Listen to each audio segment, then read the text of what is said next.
Ngagaluwe by'omuvunaanwa oba empaaba ewandiikibwa mu ngeri gye tuyita charge sheet, bagiyita charge sheet. So ate bw'aba avunaanibwa mu high court bagiyita indictment. Capital offences, emisango eminene nga egivunaanwa ba honorable giwulirwa high court. So ate emisango emitonotono waliwo egiwulirwa magistrates court. Omuntu ng'anaatwalibwa mu high court tebamutwala butereevu. Okay. Basooka kukakasa nti ddala emisango egivunaanwa gye gisaanya okutwalibwa mu high court. Kyokka ate era mu ngeri y'emu ne bw'abanga emisango egivunaanwa gya kumutwazisa mu high court nga waliwo indictment, basooka kuteekerateekera mu magistrates court eya wansi. Era oluvannyuma ne bamuleetera gye bayita obujulizi mu obuwumbewumbe n'ekiwandiiko ekyo kwe bamuvunaanira kye bayita indictment. Ne bakola kye bayita committal proceedings. Bwe bakuleeta mu kooti olusooka, bwe bakusomera omusango, omulamuzi agamba toweewozaako kuba kooti eno terina buyinza buwulira. Wabula bakubuulirako bubuulizi bikuvunaanwa. Ne babuuza oluuyi oluwaabi, muli beeteefuteefu fayiro eno tugiweereze mu kooti enkulu omusango gutandika okuwulirwa. Bwe baba si beeteefuteefu we woowulira nga bagamba nti okunoonyereza kukyagenda mu maaso. Inquiries are still ongoing. Mu nkola entuufu mu ngeri ey'ekigunjufu mu lunyaanyimbe kye twaliyise in a free and democratic society, omuntu teyalikwatiddwa okuggyako ng'abamukwata ab'obuyinza bamaze okunoonyereza okumala. N'olwo ne balyoka bamukwata nga waliwo ensonga ey'essimba emukwasisa. Sinakindi ng'obujulizi babulina. Kyova olaba mu lunyaanyimbe tugamba omuntu akwatibwa wateekwa okubaawo kye bayita reasonable and probable cause. Muleme okulwa mu kooti nga mukandaaliridde eyo, kubanga obwenkanya obulwisiddwa bwenkanya obummiddwa. Oba oli nange Haji? Nawe. Kaakano mu ggwanga lino ebbanga lye bamaze eri emyaka 2 nga bali eyo ekkolokooni ddene nnyo. Kyalibadde kyatwala akaseera katono n'omusango gwalibadde gwaggwadde okuwulirwa. Naye munnange enkola ey'ekireebereebe yeereeta ebintu okufaanana bwe bityo. Kuba omuntu omutereka otya emyaka egisoba mu 2 nga bw'omutambuza obudde obwo oli busasulira otya nga twamala bumazi mu lockdown. Covid yatunyigamu emyaka egi, economy nedda emabega. Kakati ate omuntu bw'omuzzaayo naddala member wa parliament. Kakati enkola eba bweti. Bwe bamala okuteekateeka oluuyi luno oluwaaba nga lutegeeza kooti nti byonna biteredde, olwo kooti eya wansi ng'eragira fayiro nga bagiweereza mu kooti enkulu. Kakati ate emisango egiwawaabirwa ba honorable gigwa mu kooti gye bayita International Crimes Division of the High Court. Kooti eyo gye njogerako Haji etuulako abalamuzi 3 bwe baba banaawulira omusango. Kyokka ate era nga tegunnatuuka mu maaso g'abo abalamuzi 3, waliwo kye bayita pre-trial hearing. Ko omulamuzi omu yatuula n'amala okwera okuteekateeka n'oluuyi luno oluwaaba n'oluuyi oluwolereza abawawaabire. Ne bamala okuleeta zino charges ne bakiyita confirmation, okuzikakasa omulamuzi ono omu yakikola. Kati ne wabadde bakujja eri mu kooti ento bakuleeta mu kooti enkulu, ate mu kooti enkulu musooka kulabika wa mulamuzi ki omu. Ndowooza honorable era mukyali wa mulamuzi omu. Bwe wabaawo omusango nga gulimu eggumba ng'akakasa kye bayita confirmation, fayiro nga bagitwalewo abalamuzi 3. Olwo abalamuzi 3 bwe bawa obudde omusango lwe gunaatandika okuwulirwa gulyoke guwulirwe. Gye emisango egirimu ekkooti ewozesa bakalintalo. International Crimes Division etuula Kololo.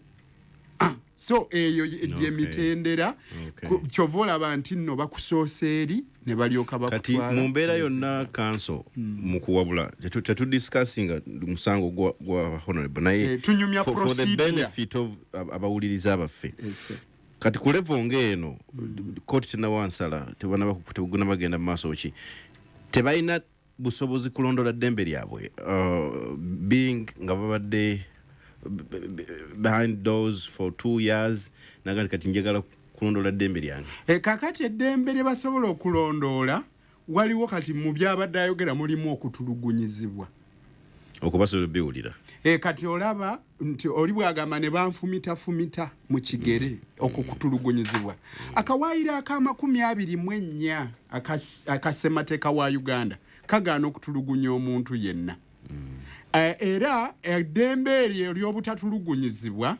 lyeddembe eritasobola kubaako woolitereka n'ogamba nti tuliwummuzaamu kati tusobola okutulugunya eryo baliyita non-derogable right osobola okuyimirizaamu eddembe ly'okusinza ery'okukuŋŋaana naye tosobola kuyimirizaamu eddembe lya butatulugunyizibwa ekirala tulina etteeka baliyita Prohibition and Prevention of Torture Act etteeka eryo lya 2012 ligamba nti omuntu yenna atulugunyizibwa ng'akwatiddwa bakuumaddembe oba abanoonyereza ensonga y'okutulugunyizibwa emala bumazi singa kooti eba ekizudde nti waliwo okutulugunya okuleetera okusuula mu kasero emisango egiba givunaanibwa omuntu oyo ekirala obujulizi obufunibwa nga bayise mu kutulugunya tebusobola kuyimirirwako kooti esalire omuntu eyatulugunyizibwa omusango omanyi kankubuulire ssebo Haji Nyombi gavumenti gwalina abakugu bonna abakuguka mu kunoonyereza tewaliiwo lwaki olemererwa okukozesa obwongo bwobwo obukugule okukola okunoonyereza oba ddala omuntu ono yazza omusango ate n'otuuka okugjayo magalo oba emisota oba agasumaali ate ogamba ono gw'okutte nga gwe wafudde eri n'ogyomukwata ate ye yaba akuwa obujulizi nti nja kulumya magalo bw'otambuulire butya bwe wazza omusango guno ng'ate gwe oredde wooli gw'omukugu kati kyova olaba obujulizi obwo bw'ofunye olw'okulumya ono tebusobola kukozesebwa kuba emirundi mingi asobola n'okwerumiriza kyokka ng'omusango teyakola ki teyaguza olw'obulumi oli bawungamba tubuulire emmundu oyina emmundu baga tubuulire emmundu eriwa kati nga gamba sirina mmundu ojja kutubuulira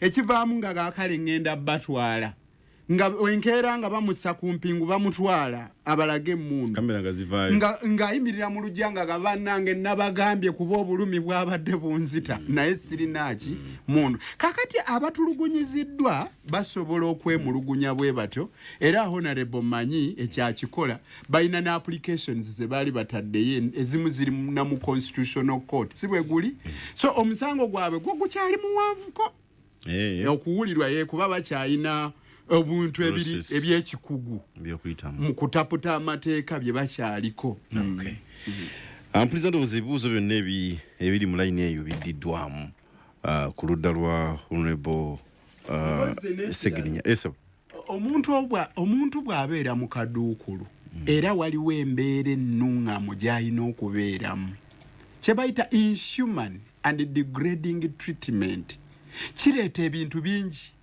okutulugunya omuntu alina obulamu bw'alina okubaamu wali owuliddeko kye bayita corporal punishment edda ng'etteeka eryo terinnajja nga bwe riri mu ssemateeka omuntu baamusibanga ne bagamba ogenda kusibwa emyaka 3 naye ate buli lunaku onoofunangayo embooko 2 gwe kuba akafaananyi Haji Nyombi ng'okomyewo okuva ekkolokooni onyumiza mukyalawo n'abaana nti kakati awo nga tumaze okulya ekyenkya ne mala ne ngenda bankuba embooko zange kityoboola ekirala bwe baba bakutadde mu kaduukulu akaduukulu kalina okuba nga kalimu omuwendo gw'abantu abo basaanidde kateekwa okuba nga kayonjo nga tekawunya okimanyi nti abaazimba akaduukulu nga bw'ayogedde kalina omuwendo gw'abantu abalina okubaamu naye ne mubeera omwo nga muwunya nga muziyidde ebyo byonna bikolwa akagongo akagongo gwe ekikulondesa gwe okutuula mu gavumenti kukulaba ng'okuuma abantu n'ebintu byabwe nga kababeera abantu abo abateeberezebwa okuba abazzi b'emisango babeera mu bulamu obulungi kuba ate si kituufu muntu kubanga ne bw'abazizza omusango nga gumusinze akomewo ate ng'agubye okusinga ate bwe yali ekirbatwazisa mu nkomyo ekivunaanywa abantu nsonga nga 3 Haji Nyombi kankikubuulire.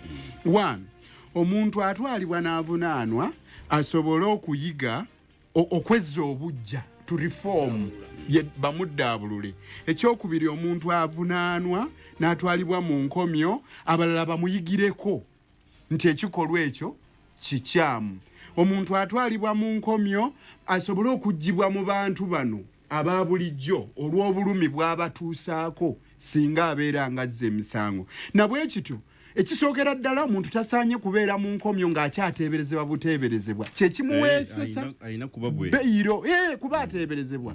Mpozi n'akalala era kembadde sigambye elementi gy'aleese y'ensonga y'okuba nga kooti emala okuwa omuntu beyiro ate n'addamu okukwatibwa.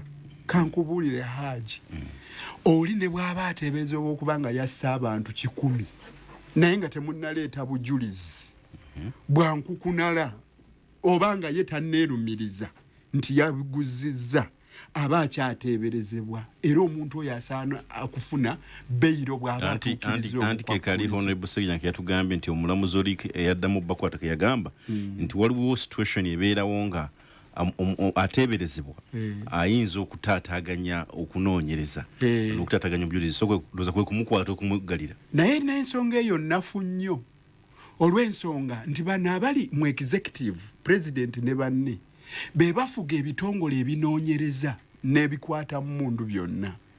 Gwe tosobola kuŋŋamba nti omuntu omu bw'ati ateeberezebwa okuba omuzzi w'emisango ajja genda akomandinge abanene bo be walonda abakwata mu mundu abanoonyereza abakugu kati ng'ono Honorable Ssegirinya nga bw'omulaba agenda abagamba atya abawenguzi abawe ebiragiro ebirala oba mwagala kujjawo amaanyi ag'omukono ogw'ekyuma gavumenti gweba nago busonga olumu buba bwekwase.